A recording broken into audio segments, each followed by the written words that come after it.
ആകാശവാണി.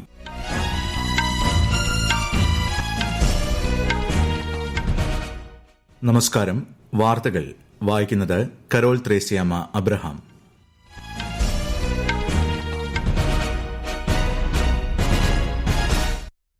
പ്രധാന വാർത്തകൾ. ഉപരാഷ്ട്രപതി CP രാധാകൃഷ്ണന്റെ 2 ദിവസത്തെ ശ്രീലങ്ക സന്ദർശനത്തിന് ഇന്ന് തുടക്കം.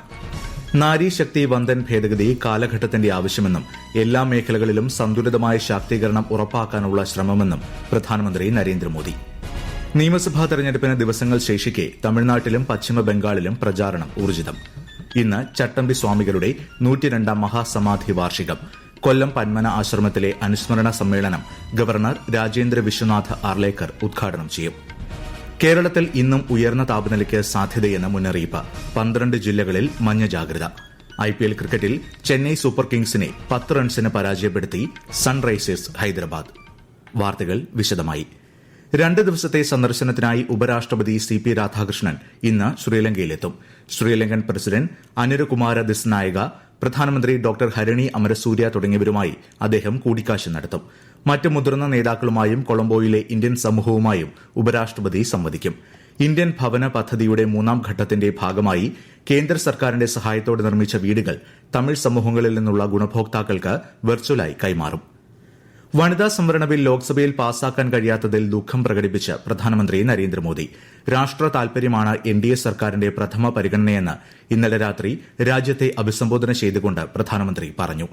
നാരീശക്തി വന്ദൻ ഭേദഗതി കാലഘട്ടത്തിന്റെ ആവശ്യമാണെന്നും എല്ലാ മേഖലകളിലും സന്തുലിതമായ ശാക്തീകരണം ഉറപ്പാക്കാനുള്ള ശ്രമമാണ് ഇതെന്നും ശ്രീ മോദി വ്യക്തമാക്കി. नारी को भारत की विकास यात्रा में सहयात्री बनाने और सबको जोड़ने का प्रयास था. नारी शक्ति वंदन संशोधन समय की मांग है. नारी शक्ति वंदन संशोधन उत्तर, दक्षिण, पूर्व, पश्चिम सभी राज्यों की, हर राज्य की शक्ति में समान वृद्धि का प्रयास था. സ്ത്രീ പ്രാതിനിധ്യം ആനുപാതികമായി വർദ്ധിപ്പിച്ചുകൊണ്ട് പാർലമെന്റിൽ എല്ലാ സംസ്ഥാനങ്ങളുടെയും ശബ്ദം ശക്തിപ്പെടുത്തുകയാണ് നിയമനിർമ്മാണം ലക്ഷ്യമിടുന്നതെന്നും പ്രധാനമന്ത്രി പറഞ്ഞു. ഔദ്യോഗിക സന്ദർശനത്തിനായി ദക്ഷിണ കൊറിയൻ പ്രസിഡന്റ് ലീ ജെ മ്യോ ഇന്ന് ഇന്ത്യയിലെത്തും. പ്രസിഡന്റ് ആയതിനു ശേഷമുള്ള അദ്ദേഹത്തിന്റെ ആദ്യ ഇന്ത്യ സന്ദർശനത്തിൽ മന്ത്രിമാർ, മുതിർന്ന ഉദ്യോഗസ്ഥർ, വ്യാപാര നേതൃത്വം എന്നിവരുമുണ്ട്. സന്ദർശനത്തിന്റെ ഭാഗമായി രാഷ്ട്രപതി ദ്രൌപദി മുർമു, പ്രധാനമന്ത്രി നരേന്ദ്രമോദി, വിദേശകാര്യമന്ത്രി S ജയശങ്കർ എന്നിവരുമായും ദക്ഷിണ കൊറിയൻ പ്രസിഡന്റ് കൂടിക്കാഴ്ച നടത്തും. പ്രധാനമന്ത്രിയുമായുള്ള കൂടിക്കാഴ്ചയ്ക്കിടെ കപ്പൽ നിർമ്മാണം, വ്യാപാരം, നിർമ്മിത ബുദ്ധി, അർദ്ധചാലക ഷിപ്പുകൾ അടക്കമുള്ള വിഷയങ്ങൾ ചർച്ച ചെയ്യുമെന്ന് വിദേശകാര്യ മന്ത്രാലയം വ്യക്തമാക്കി. നിയമസഭാ തെരഞ്ഞെടുപ്പിനുള്ള പരസ്യപ്രചാരണം മറ്റന്നാൾ അവസാനിക്കുന്ന തമിഴ്നാട്ടിൽ പ്രചാരണം ഉച്ചസ്ഥായിയിലെത്തി. എല്ലാ പാർട്ടികളിലെയും മുതിർന്ന നേതാക്കൾ സംസ്ഥാനത്ത് പ്രചാരണത്തിൽ സജീവമാണ്. ഇന്ന് കേന്ദ്ര ആഭ്യന്തരമന്ത്രിയും BJP നേതാവുമായ അമിത്ഷാ NDAയ്ക്കായി ഈറോഡിലെ ശിവഗിരിയിൽ പ്രചാരണം നടത്തും. മറുവശത്ത് ലോക്സഭാ പ്രതിപക്ഷ നേതാവും കോൺഗ്രസ് നേതാവുമായ രാഹുൽ ഗാന്ധി വടക്കൻ ജില്ലകളിൽ പ്രചാരണം നടത്തി. രാഷ്ട്രീയ ജനതാദൾ നേതാവ് തേജസ്വി യാദവും കോയമ്പത്തൂർ, തിരുപ്പൂർ, നീലഗിരി എന്നിവിടങ്ങളിൽ പ്രചാരണം നടത്തി. അതേസമയം പ്രേമലത വിജയകാന്തിനായി കനിമൊഴി, വൃദ്ധാചലത്ത് പ്രചാരണം നടത്തി.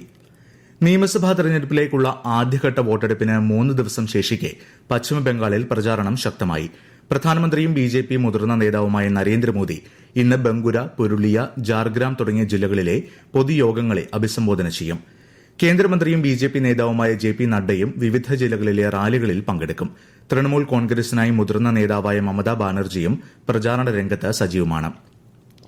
ഇന്ന് ചട്ടമ്പി സ്വാമികളുടെ 102ാം മഹാസമാധി വാർഷികം. സമാധി സ്ഥാനമായ കൊല്ലം ചവറ പന്മന ആശ്രമത്തിൽ അനുസ്മരണ പരിപാടികളും ആചാരപരമായ ചടങ്ങുകളും നടക്കും. മഹാഗുരു സമാധി സ്മൃതി സമ്മേളനം രാവിലെ ഗവർണർ രാജേന്ദ്ര വിശ്വനാഥ് ആർലേക്കർ ഉദ്ഘാടനം ചെയ്യും. കേരളത്തിൽ ഇന്നും ഉയർന്ന താപനിലയ്ക്ക് സാധ്യതയെന്ന് മുന്നറിയിപ്പ്. പാലക്കാട് ജില്ലയിൽ 40 ഡിഗ്രി സെൽഷ്യസ് വരെയും, കൊല്ലം ജില്ലയിൽ 39 ഡിഗ്രി സെൽഷ്യസ് വരെയും, കോട്ടയം ജില്ലയിൽ 38 ഡിഗ്രി സെൽഷ്യസ് വരെയും, ആലപ്പുഴ, പത്തനംതിട്ട, എറണാകുളം, തൃശൂർ, മലപ്പുറം, കോഴിക്കോട്, കണ്ണൂർ, കാസർഗോഡ് ജില്ലകളിൽ 37 ഡിഗ്രി സെൽഷ്യസ് വരെയും, തിരുവനന്തപുരം ജില്ലയിൽ 36 ഡിഗ്രി സെൽഷ്യസ് വരെയും താപനില ഉയരാൻ സാധ്യതയെന്ന് കേന്ദ്ര കാലാവസ്ഥാ വകുപ്പ് അറിയിച്ചു. ഇടുക്കി, വയനാട് ഒഴികെയുള്ള ജില്ലകളിൽ മഞ്ഞ ജാഗ്രതയാണ്. ഈ വാർത്തകൾ ആകാശവാണിയിൽ നിന്ന്. ആകാശവാണി വാർത്തകളും വാർത്താ അധിഷ്ഠിത പരിപാടികളും all India radio news Thiruvananthapuram YouTube ചാനലിലും @all India radio news Thiruvananthapuram Facebook പേജിലും AIR ന്യൂസ് തിരുവനന്തപുരം ഇൻസ്റ്റഗ്രാം അക്കൌണ്ടിലും @AIR ന്യൂസ് TVM X ഹാൻഡിലും ലഭ്യമാണ്. പശ്ചിമേഷ്യയിലെ സ്ഥിതിഗതികൾ ഇന്നലെ ന്യൂഡൽഹിയിൽ നടന്ന മന്ത്രിതല യോഗത്തിൽ രാജ്യരക്ഷാ മന്ത്രി രാജ്നാഥ് സിംഗ് അവലോകനം ചെയ്തു. കേന്ദ്രമന്ത്രിമാരായ എസ് ജയശങ്കർ, JP നഡ്ഡ, ഹർദീപ് സിംഗ് പുരി, സർബാനന്ദ സോനോവാൾ തുടങ്ങിയവർ പങ്കെടുത്തു.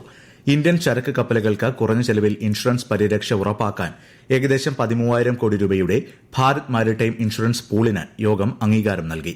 ഹോർമുസ് കടലിടുക്കിൽ കപ്പൽ ഗതാഗതം പ്രതിസന്ധി നേരിടുന്ന സാഹചര്യത്തിലാണ് നീക്കം. ഇന്ത്യയ്ക്ക് ആവശ്യത്തിന് ഇന്ധന ശേഖരമുണ്ടെന്നും 60 ദിവസത്തിലധികം വിതരണം ചെയ്യാനുള്ള ക്രൂഡ് ഓയിൽ, പെട്രോൾ, ഡീസൽ, വ്യോമയാന ഇന്ധനം എന്നിവ രാജ്യത്ത് ലഭ്യമാണെന്നും യോഗം വിലയിരുത്തി. ഏകദേശം 40 ദിവസത്തേക്കുള്ള LPG ശേഖരവും നിലവിലുണ്ട്. ഗൾഫ് മേഖലയിലെ ഇന്ത്യക്കാരുടെ സുരക്ഷ ഉറപ്പാക്കുന്നുണ്ടെന്നും അദ്ദേഹം പറഞ്ഞു.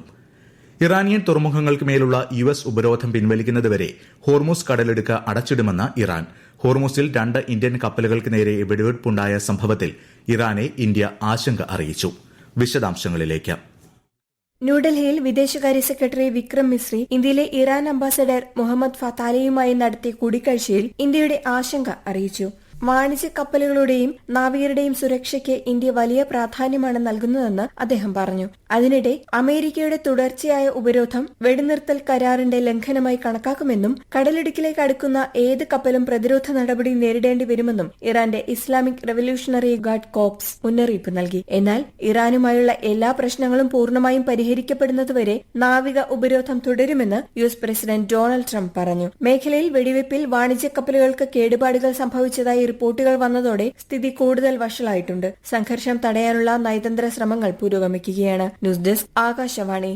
ലെബനനിൽ ഐക്യരാഷ്ട്രസഭയുടെ ഇടക്കാല സേനയിൽ വിന്യസിച്ചിരിക്കുന്ന ഫ്രഞ്ച് UN സമാധാന സേനാംഗങ്ങൾക്ക് നേരെ നടന്ന ആക്രമണത്തെ ഇന്ത്യ ശക്തമായി അപലപിച്ചു. ആക്രമണം അടിയന്തരമായി അന്വേഷിക്കാനും കുറ്റവാളികളെ നിയമത്തിന് മുൻപിൽ കൊണ്ടുവരാനും വിദേശകാര്യ മന്ത്രാലയം ലെബനൻ സർക്കാരിനോട് ആവശ്യപ്പെട്ടു. UN സുരക്ഷാ കൌൺസിൽ ഉത്തരവുകൾക്കനുസൃതമായി വിന്യസിച്ചിരിക്കുന്ന സമാധാന സേനാംഗങ്ങളുടെ സുരക്ഷ ഉറപ്പാക്കാൻ എല്ലാ കക്ഷികളോടും അഭ്യർത്ഥിച്ചുവെന്നും മന്ത്രാലയം കൂട്ടിച്ചേർത്തു.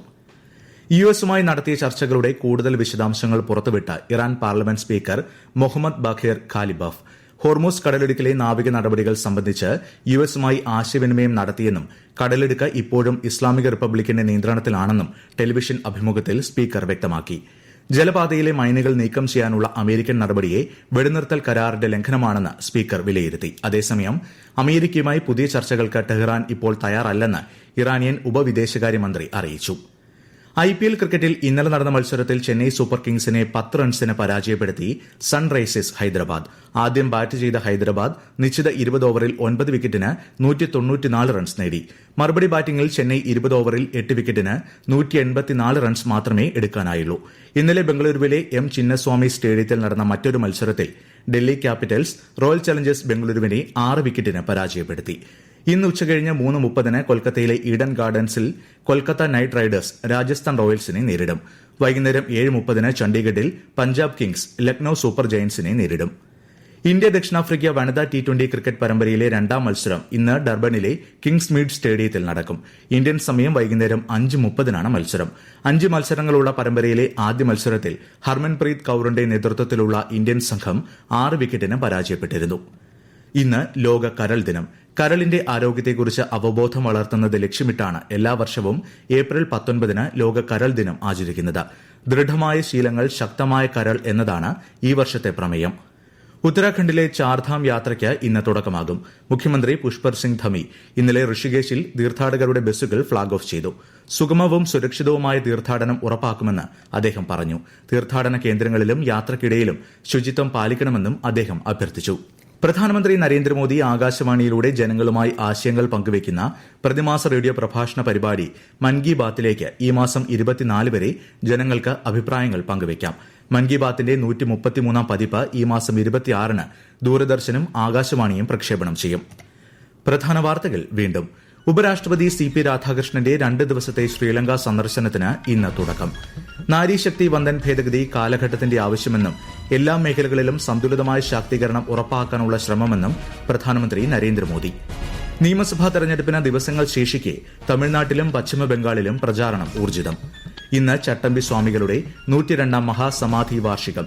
കൊല്ലം പന്മന ആശ്രമത്തിലെ അനുസ്മരണ സമ്മേളനം ഗവർണർ രാജേന്ദ്ര വിശ്വനാഥ് ആർലേക്കർ ഉദ്ഘാടനം ചെയ്യും. കേരളത്തിൽ ഇന്നും ഉയർന്ന താപനിലയ്ക്ക് സാധ്യതയെന്ന മുന്നറിയിപ്പ്. 12 ജില്ലകളിൽ മഞ്ഞ ജാഗ്രത. IPL ക്രിക്കറ്റിൽ ചെന്നൈ സൂപ്പർ കിങ്സിനെ 10 റൺസിന് പരാജയപ്പെടുത്തി സൺറൈസേഴ്സ് ഹൈദരാബാദ്. വാർത്തകൾ കഴിഞ്ഞു. തിരുവനന്തപുരം നിലയത്തിൽ നിന്നുള്ള അടുത്ത വാർത്താ പ്രക്ഷേപണം 11 മണിക്ക്.